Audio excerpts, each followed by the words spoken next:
My dad suspended me until I apologized to my sister. I just said, fine. The next morning, she smirked until she saw my empty desk and resignation letter. Hey, Reddit. My dad suspended me without pay for 2 weeks because I undermined my sister's authority at the family company. I didn't beg, didn't argue, just said fine and walked out. The next morning, my sister was smirking until she saw my empty office and resignation letter. 3 months later, they were begging me to come back. By then, their entire company was collapsing. Here's how it went down. I'm Jordan, 32 male, and I spent 6 years as project director at Sterling Development Corporation in Chicago. Not some entry-level position either. I ran the entire architectural division.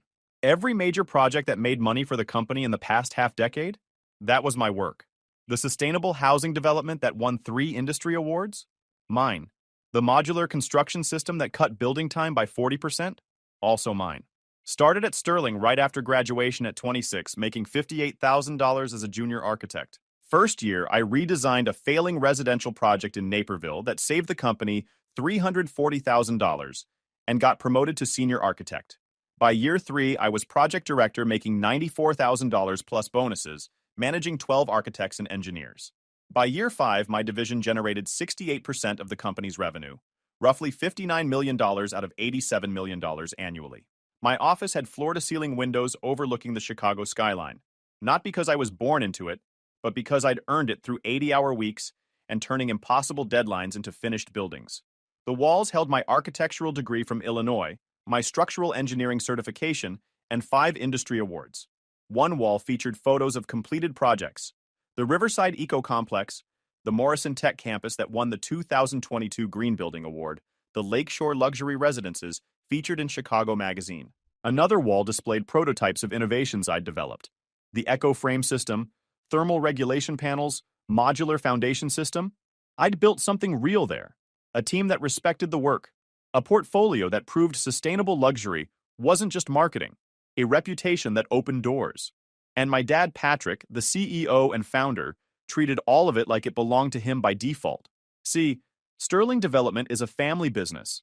Patrick started it 30 years ago doing small residential projects in the suburbs.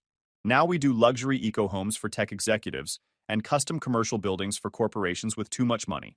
Last year's revenue was around $87 million, which sounds impressive until you realize we should be clearing $120 million based on our project pipeline. The difference? My sister Vanessa. Vanessa, 29 female, is Vice President of Client Relations. A title that sounds important until you realize she got it at 25 with 0 industry experience. Her degree is in communications from a mid-tier private school that cost Patrick $180,000 in tuition. She's never designed a building. She's never managed a construction crew. She's never done a structural load analysis or reviewed a permit application. What she can do is smile at rich people and promise them things that are physically impossible to deliver. The pattern started her first month on the job. She promised a client in Winnetka a custom edition in 6 weeks, during winter in Chicago, when concrete won't cure properly below 40 degrees. I had to personally negotiate with the client, explain the weather constraints, and extend the timeline to 4 months. The client was pissed, but understood the physics. Vanessa got to keep her commission. Then there was the Oak Park project where she lowballed the estimate by $340,000 because she forgot to account for the custom Italian marble the client specifically requested. I found cost savings in other areas, negotiated better rates with suppliers I'd built relationships with, and brought it in only $80,000 over her original budget. Patrick praised her for landing such a profitable project. My favorite was the Evanston disaster. Vanessa promised a client we could build on a lot that hadn't been surveyed yet. Turns out the property had a protected wetland designation that made construction illegal without extensive mitigation. I spent 3 months working with environmental consultants and city officials to redesign the project for an adjacent lot. The client threatened to sue, but eventually agreed to the changes. Vanessa's response when I brought up the issue? That's why we have you to handle the details. For years, I covered for her. She'd promise a client a custom home in 90 days. I'd work miracles to deliver it in 120.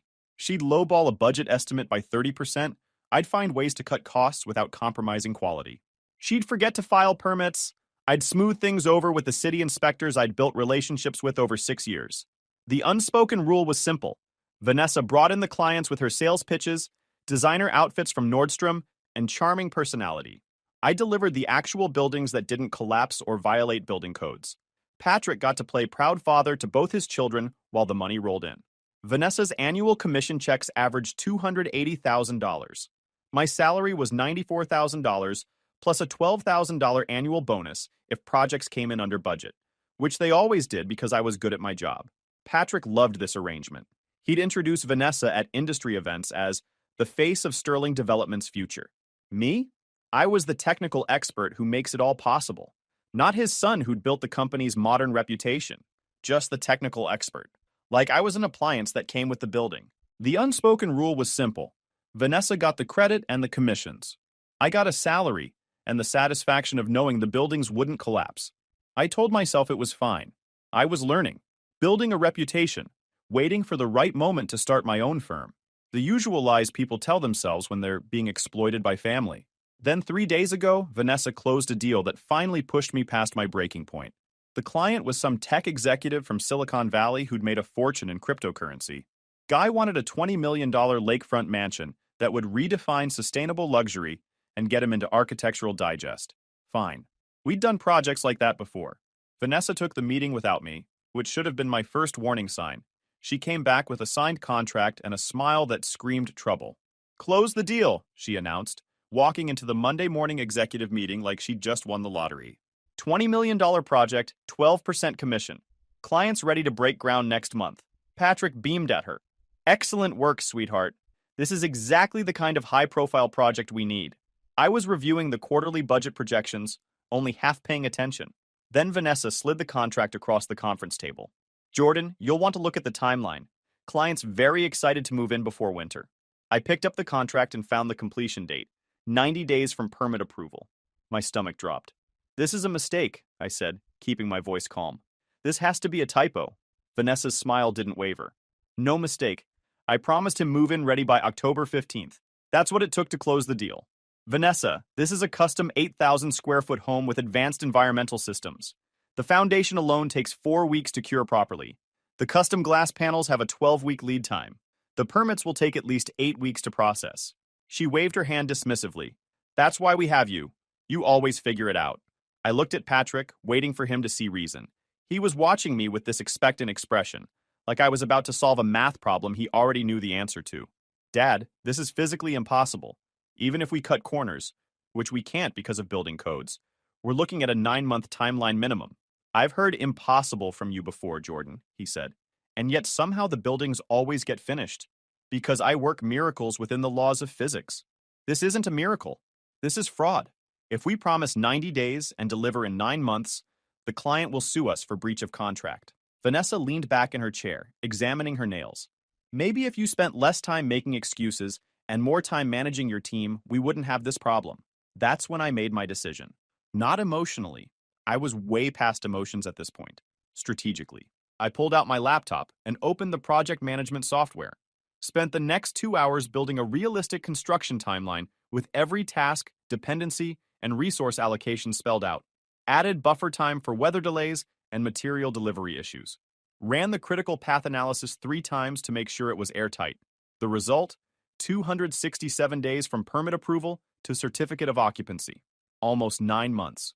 I compiled it into a professional report with photos of similar projects, testimonials from contractors about lead times, and citations of Illinois building codes that governed curing times and inspection schedules. Made it impossible to argue with. Then I sent it to the client, copied Vanessa and Patrick. The email was simple. "Dear Mr. Chen, thank you for choosing Sterling Development. After reviewing the project specifications in detail, I want to provide you with a realistic timeline to ensure we deliver the quality and compliance you deserve. Please see the attached construction schedule. I'm happy to discuss any questions." I hit send at 6:47 p.m. on a Tuesday. By 7:15 p.m., Vanessa was screaming outside my office. She didn't knock, just burst through the door while I was reviewing another project's structural calculations. "What the hell did you just do?" she yelled, her face red with fury. "I sent the client an accurate timeline," I replied calmly, not looking up from my computer. "It's called professional integrity. You just torpedoed my deal. He's threatening to pull out of the contract. Then he should pull out, because we can't deliver what you promised. And pretending we can will end with a lawsuit that costs us more than the commission you're chasing." She slammed her hand on my desk. I'm the VP of Client Relations. You don't contact my clients without my approval. And I'm the project director who actually has to build these projects. When you promise something impossible, it becomes my problem. I'm solving the problem. She pulled out her phone, fingers flying across the screen. Within 2 minutes, Patrick called my office line. Jordan, my office, now! I saved my work, closed my laptop, and walked down the hall to the executive suite. Vanessa was already there, sitting in the leather chair across from Patrick's desk, with her arms crossed and this smug expression on her face.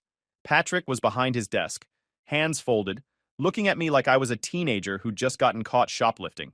Vanessa tells me you went over her head with a client, without authorization. I provided accurate project information to prevent a breach of contract lawsuit. You undermined your sister's authority. I prevented us from committing fraud.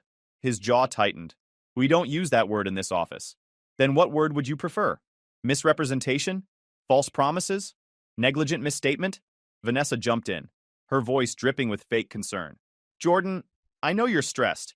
You've been working so hard, but you can't just email clients whenever you feel like it. There's a chain of command. The chain of command doesn't override the laws of physics, Vanessa. Patrick stood up, a power move he used when he wanted to intimidate people. Here's what's going to happen. You're going to call Mr. Chen and apologize.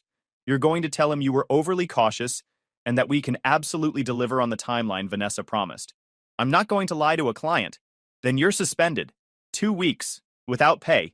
When you come back, you'll apologize to your sister for this insubordination. The room went quiet. Vanessa was trying not to smile.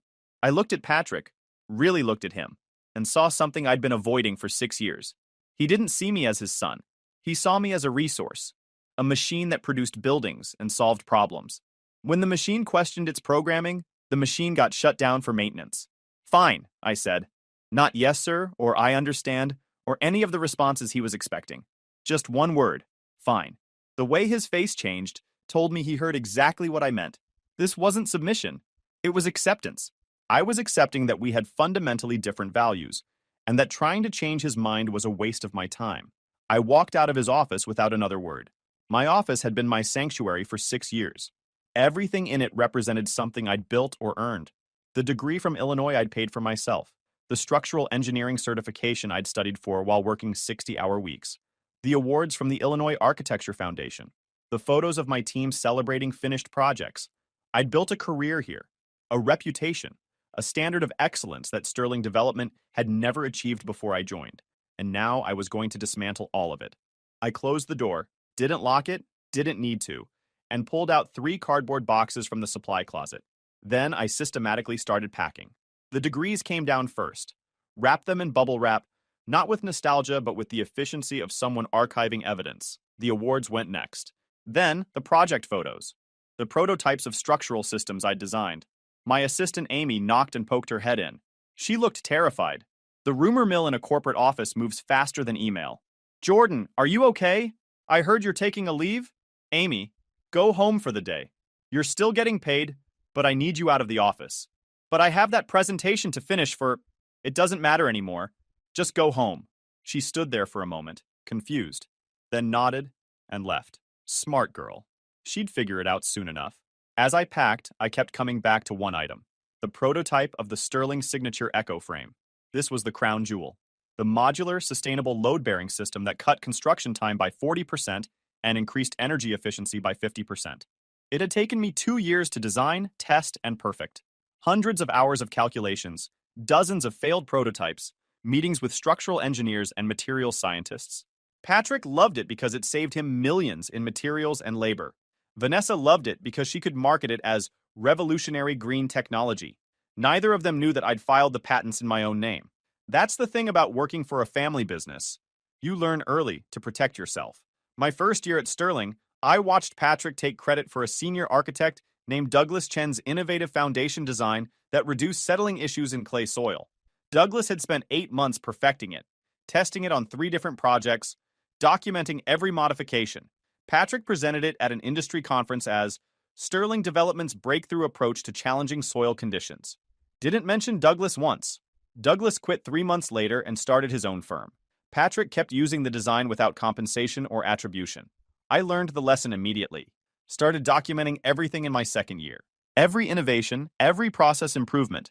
Every design modification that made projects faster or cheaper. Kept detailed lab books with dates, sketches, calculations, the kind of documentation that holds up in patent applications. Year 3, I met Patricia Kim, an intellectual property attorney who'd handled architectural patent cases. We met at an Illinois Architecture Foundation event. She handed me her card with a knowing smile. "Document everything," she said, "and consider filing provisional patents before showing anyone your work." That conversation changed everything. I set up my own LLC, Sterling Innovations, LLC, using Sterling intentionally to avoid suspicion. Cost me $800 to file with Illinois. Started routing patent applications through the LLC rather than Sterling Development. The Echo Frame system took 2 years to perfect. Started with a basic concept. What if load-bearing walls could be modular and manufactured off-site? Spent weekends sketching designs, running simulations, calculating load distributions. Used my own money, about $14,000, to build prototypes and test them at a lab in Schaumburg. Filed the provisional patent application in my 3rd year, before ever mentioning the system to Patrick. Spent another 9 months refining it based on real-world testing. Filed the full utility patent in year 4. By the time Patrick saw the finished system and realized how much money it could make Sterling Development, the intellectual property was already locked down in my name. Same pattern for the thermal regulation panels. 18 months of development, $8,200 in testing costs I paid myself. Patent filed before Patrick knew it existed. The modular foundation system, 11 months of work, $5,400 in materials and testing, patent secured. Over 6 years, I filed 14 patents covering various aspects of sustainable construction, modular building systems, and structural innovations. Total cost, approximately $47,000 in legal fees, testing costs, and development expenses. All paid from my own salary, documented meticulously, completely legal. Sterling Development had been built on my innovations for the past 6 years. Patrick and Vanessa had no idea they were renting them from me, under an implied license that could terminate at any time. I taped up the boxes and stacked them by the door. The office looked sterile now, generic, like I'd never been there at all. That was the point. Patrick wanted to teach me a lesson about hierarchy. He wanted me to sit at home for 2 weeks thinking about my insubordination. He wanted me to come back grateful for my paycheck and willing to apologize. He just handed me the perfect exit strategy. I pulled out my laptop one last time and opened a blank document, typed 2 paragraphs, printed it on company letterhead, signed my name at the bottom. Then I left it in the center of my now empty desk, where Vanessa would see it first thing in the morning. The resignation letter was simple. Effective immediately, I am resigning from my position as project director at Sterling Development Corporation. Please consider this my formal notice. I will not be returning after my suspension period. All active projects currently under my supervision will need to be reassigned. Thank you for the opportunity to contribute to the company's growth over the past 6 years. Best regards, Jordan Sterling. I didn't mention Vanessa. Didn't mention the impossible timeline. Didn't explain my reasons. Professional and clean. The kind of resignation letter that would look perfectly reasonable to any lawyer reviewing it later. I carried the boxes to my car, a 2015 Honda Civic with 143,000 miles that ran perfectly fine, and drove home. My apartment was a modest 1-bedroom in Lakeview. Nothing fancy, but it was paid for with money I'd earned, and nobody could take it away from me. That night, I pulled out files I'd been organizing for the past 2 years. Patent documentation for the Echo Frame system. Licensing agreements I drafted but never executed. Contact information for competitors who tried to recruit me over the years. A business plan for my own architectural consultancy I'd written during slow weekends.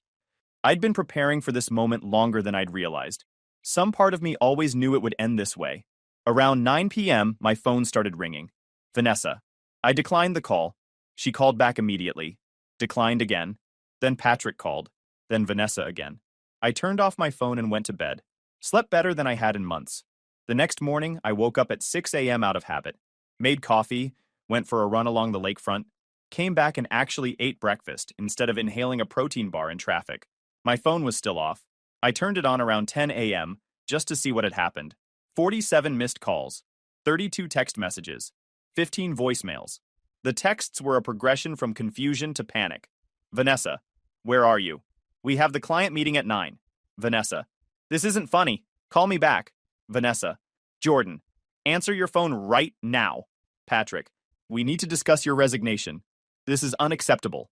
Patrick, call me immediately. We can work this out. Amy, Jordan, everyone's freaking out. They found your letter. What's happening? The voicemails were even better. I listened to them while making a second cup of coffee. Patrick's voice trying to sound calm but failing. Jordan, I think we both said things in anger yesterday. Let's talk this through like adults. The suspension was an overreaction. Come back to the office. Vanessa, not even trying to hide the panic. You can't just quit. We have 6 active projects that you're managing. This is so selfish. The Sterling development attorney, a guy named Harrison. Mr. Sterling, this is Harrison Webb from the legal department. We need to discuss the transition of your ongoing projects and any potential contractual obligations. Please call me at your earliest convenience. I deleted all of them without responding. Instead, I opened my laptop and started making calls. Real calls. To people who actually respected my work. First call went to Nathan Rodriguez, senior partner at Apex Architecture. We'd worked together on a joint project 2 years ago. Sterling Development handled the structural engineering while Apex did the design work. Nathan had been trying to recruit me ever since. Jordan, didn't expect to hear from you. What's up? I left Sterling Development. I'm starting my own consultancy focused on sustainable structural engineering and architectural innovation. Wondering if you'd be interested in contract work for some of your upcoming projects. Long pause. You're serious? You actually left? Walked out yesterday. I've got proprietary systems for modular construction and sustainable design that could cut your project costs by 30% while improving efficiency. Interested? Hell yes, I'm interested. When can we meet? We set up lunch for the next day. 2 hours later, I had meetings scheduled with 4 other firms. By the end of the week, I had 3 signed contracts for consulting work at $200 per hour, more than I'd been making at Sterling Development when you factored in all the unpaid overtime. But that was just the beginning. The real move was the patents. I called my attorney, a sharp woman named Patricia, who specialized in intellectual property law. I'd been working with her for 2 years, setting up the LLC and filing patents for every major innovation I'd developed. Patricia, it's time. I want to start licensing the EchoFrame system to Sterling's competitors. You sure about this? Once you do this, there's no going back. I'm sure. Draft the licensing agreements. Market rate plus royalties. And send a cease and desist to Sterling Development for any unauthorized use of my patented systems. That's going to hurt them. They've been using your designs as their flagship product. I know. That's the point. It took Sterling Development exactly 4 days to realize they were in serious trouble. The first sign was the Highland Park Estates project, a luxury development of 8 custom homes that were halfway through construction. All of them used the EchoFrame system. The general contractor called me directly on day 3. Jordan, it's Mike Chen from Lakeside Construction. We've got a problem on the Highland Park project. The engineering team is asking about the EchoFrame specifications, and nobody at Sterling can explain how the load distribution works. That's because I designed it, and I don't work there anymore. They're saying they can finish without you, but the junior architect they assigned doesn't understand the structural calculations. He wants to switch to traditional steel beams. That'll double your material costs and add 6 weeks to the timeline. I know, which is why I'm calling you. Can we hire you directly as a consultant to finish the project? I quoted him my consulting rate. He agreed immediately. I drafted a contract that specifically noted I was an independent consultant, not a Sterling Development employee. Mike called me back 2 hours later, sounding stressed. Jordan, I just got a call from Patrick Sterling. He's threatening to sue me if I hire you for this project. On what grounds? I don't work for him anymore. I'm a private consultant, and you're a private contractor. He has no standing. He's saying you're using proprietary company information. I almost laughed. Mike, I'll send you documentation proving I own the patents for the EchoFrame system. Sterling Development has been using my intellectual property under an implied license that terminated when I resigned. If anything, they're the ones using proprietary information without authorization. Silence. You're telling me Patrick doesn't own the design for his flagship product? Correct, I do. And I'm about to make that very clear. That afternoon, Patricia sent the cease and desist letter to Sterling Development via certified mail. The letter was beautifully written, clear, professional, and absolutely devastating. It informed them that all patents for the EchoFrame system were owned by my LLC, that my resignation terminated any implied license for their use, and that continued use without a formal licensing agreement constituted intellectual property theft. The letter included a list of all active Sterling Development projects currently using my patented systems, along with documentation proving my ownership. It also offered a licensing agreement at market rates, $50,000 per project plus 3% of project revenue in ongoing royalties. Patrick called me within an hour of signing for the certified letter. I let it go to voicemail. His voice was different now. Not angry, scared. Jordan, we need to talk about this cease and desist letter. This is absurd. You developed those systems while working for Sterling Development. The company owns that intellectual property. I called Patricia. Can I respond to this? Sure. Keep it professional. Don't admit anything. Don't make threats. Just state facts. I sent Patrick an email. Not a call, an email. So everything would be documented. Patrick, I developed the Echo Frame system and all associated innovations on my own time, using my own resources. All patents were filed through my personal LLC before any implementation at Sterling Development. You were operating under an implied license during my employment. That license terminated with my resignation. If you wish to continue using the systems, we can discuss a formal licensing agreement.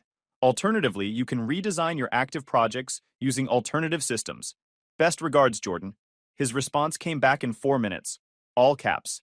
This is extortion. I will not be blackmailed by my own son. I didn't respond. Just forwarded the email to Patricia with a note. Please document for any future legal proceedings. Over the next 2 weeks, I watched Sterling Development fall apart in slow motion through industry contacts who kept me updated. The Highland Park project stalled completely on day 6. The junior architect Patrick hired, a recent graduate named Kevin who'd worked for me for 8 months, tried to redesign the structural system using traditional methods. Poor kid was way over his head. I'd trained him well enough to follow my designs, but he didn't have the experience to create alternatives from scratch. Mike Chen, the general contractor, sent me daily updates, even though I hadn't asked for them. Day 7. Kevin's proposed using standard steel I-beams instead of the Echo frame. Material costs just jumped from $340,000 to $680,000. Clients are freaking out. Day 9. Had to halt construction. Kevin's calculations don't account for the thermal expansion in the custom glazing system. If we build this the way he's specifying, the windows will crack within 6 months. Day 12. 3 of the 8 homeowners have threatened to pull out. Their deposits are in escrow, but they're lawyering up. Each message was another nail in Sterling's coffin. The lakefront mansion Vanessa had promised in 90 days? That project imploded spectacularly on day 10. The tech executive who'd signed the contract hired a forensic construction consultant to review the timeline I'd sent him versus what Vanessa had promised. The consultant's report was brutal. Documented that Vanessa's timeline was physically impossible even with unlimited resources and perfect weather conditions. The lawsuit hit on day 14. Filed in Cook County Circuit Court, case number 2-024L003847. I pulled the public filing out of curiosity. The claim was devastating. Fraudulent inducement, breach of contract, negligent misrepresentation. The client wasn't just seeking return of his $800,000 deposit. He was claiming $2, $4 million in consequential damages for having to cancel his planned relocation from California. I heard through a mutual contact at the title company that Patrick had to take out a $3 million bridge loan using his personal lake house as collateral, just to cover legal defense costs and potential settlement. The interest rate was 9.5% because his credit had taken a hit when Sterling Development missed payments to 3 different suppliers. The Arlington Heights commercial project, a $6.2 million office building that was 60% complete, ground to a halt on day 16. That one hurt because I genuinely liked that client, a small tech company that was growing and needed their own space. The project used the Echo frame system for the load-bearing interior walls. Without me there to supervise, the framing crew didn't understand the installation sequencing. They installed panels in the wrong order, which compromised the structural integrity of the entire West Wing. The structural engineer on that project, a guy named Tom Bradshaw who'd worked with me on 4 previous builds, called me directly. Jordan, I had to red tag the whole west section. They're going to have to tear it down and rebuild. We're talking $340,000 in rework, plus another 8 weeks on the schedule. The client's demanding Patrick cover the costs since it was Sterling's design error. It wasn't a design error, I corrected.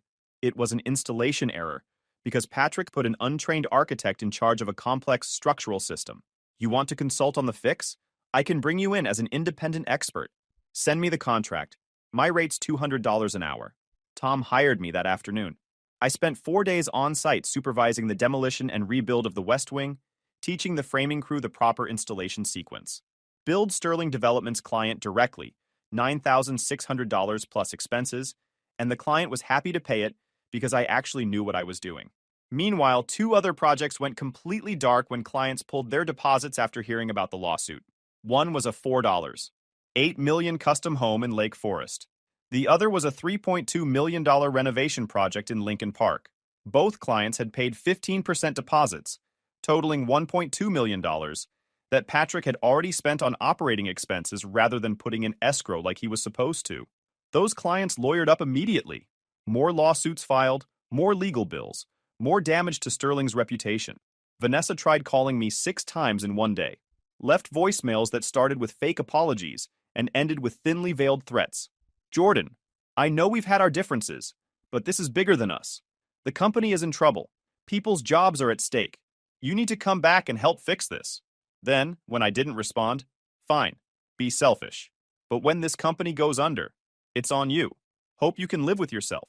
I deleted every voicemail without listening all the way through.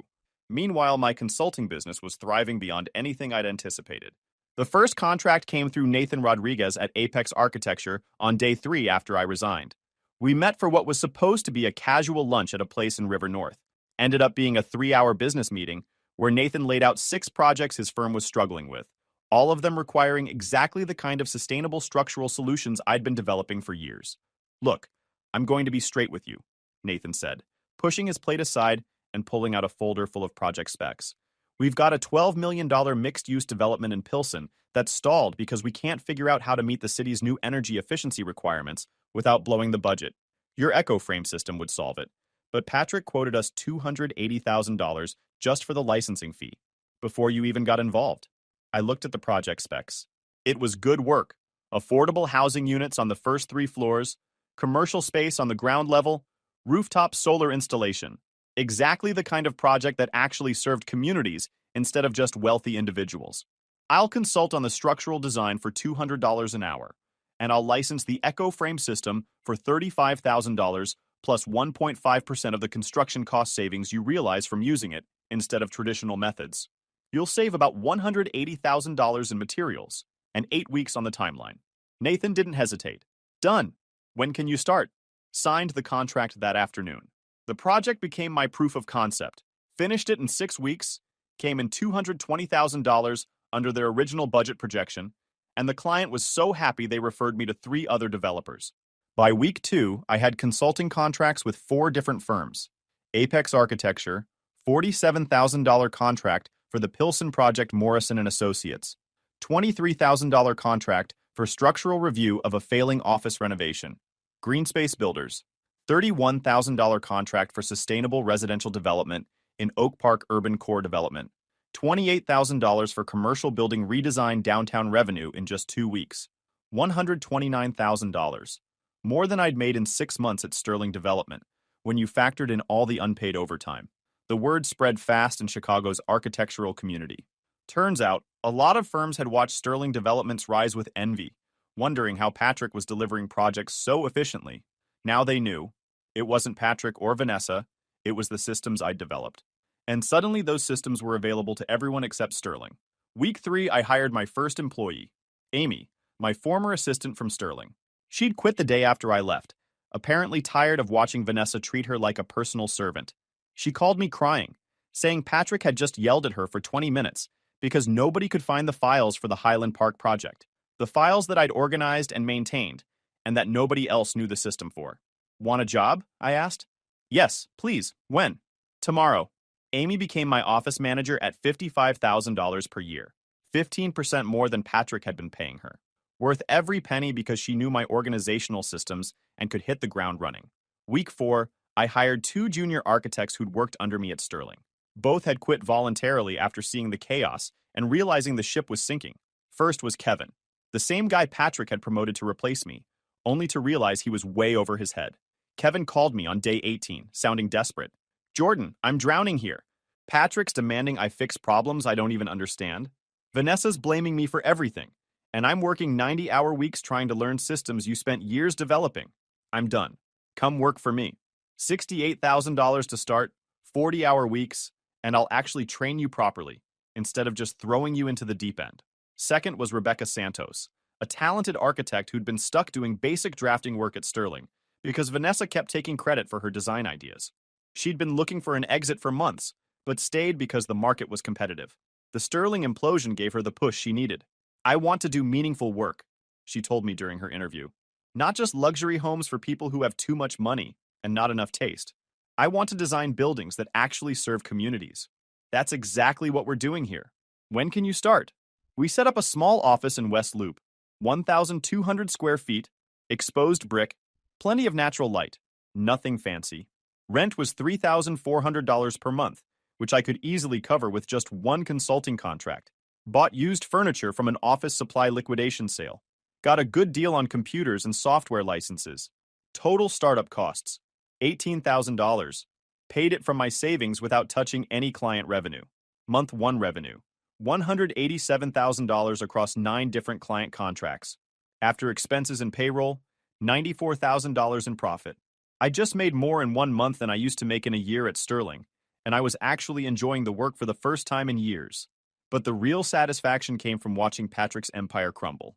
6 weeks after I resigned, Patrick showed up at my new office. It was a Tuesday morning. I was reviewing structural calculations for a community center project. Low budget, but meaningful work that would actually serve people instead of just inflating some executive's ego. My assistant buzzed me. "Jordan, there's someone here to see you. Says he's your father." I looked at the security camera feed. Patrick was standing in the lobby, looking older. The arrogance that used to hold his spine straight was gone. He looked like a man who'd been carrying something heavy for too long. "Send him in," I said. He walked into my office slowly, taking in the exposed brick walls, the modern lighting, the clean efficiency of a business that was actually solvent. I didn't stand up. Didn't offer him coffee or a chair. Just sat behind my desk with my hands folded on top of a set of blueprints. "Vanessa's out," he said after a long silence. "I fired her this morning. She's moving to Arizona to stay with her aunt." I nodded. "That seems prudent." The tech executive settled. "Cost me $2.8 million. Had to sell the lake house to cover it." I heard. He took a step closer but didn't sit. "We can't finish Highland Park without the Echo Frame license. The contractors are threatening to walk. The bank is calling daily." "Sounds difficult." "I'm here to make you an offer, Jordan." He paused like he was delivering news that should make me jump for joy. "Come back. Not as project director, as CEO. I'll step down to chairman. You get full operational control and 51% of the voting stock. The whole company is yours." It was the offer I'd spent my 20s dreaming about. The validation I'd fought for. He was admitting I was the only one capable of running the company. And he was trying to sell me my own inheritance. "What's the catch?" I asked, my voice flat. "You license the IP back to the company. We finish the projects. We rebuild the reputation. It's a sterling legacy, Jordan. It belongs to you." I looked at him and saw something I'd never seen before.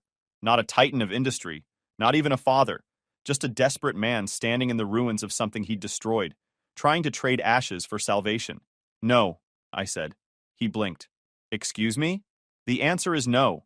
I don't want the job. I don't want the stock. I don't want the legacy. You're being stubborn. I'm offering you everything you ever wanted. I'm admitting you were right. You won. I didn't win, Patrick. I escaped. There's a difference." I stood up and walked to the window. The Chicago skyline stretched out in front of me, full of buildings I'd helped create and buildings I'd design in the future. "You think you're offering me an empire, but you're offering me a toxic waste site. The company is damaged, the brand is compromised, and the culture is rotten. If I came back, I wouldn't be building anything. I'd spend the next decade cleaning up your mess." I turned to face him. "But that's not the real reason I'm saying no." This was the moment, the final cut. "You didn't raise me, Patrick. You managed me.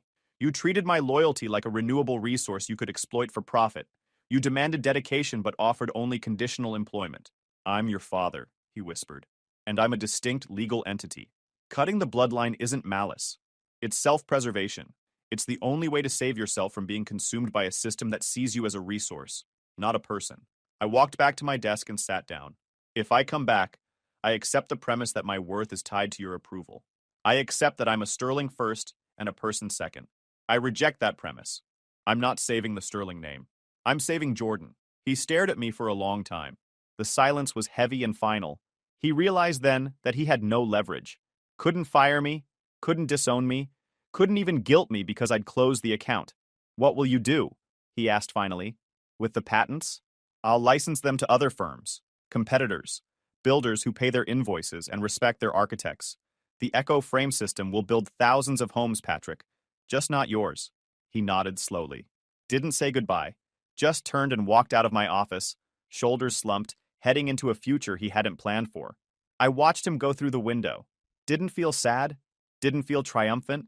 Just felt clear. I turned back to my desk. The blueprints for the community center were waiting. A project that would serve actual people, built on a foundation I'd poured myself. I picked up my pencil. The line was straight. The structure was sound.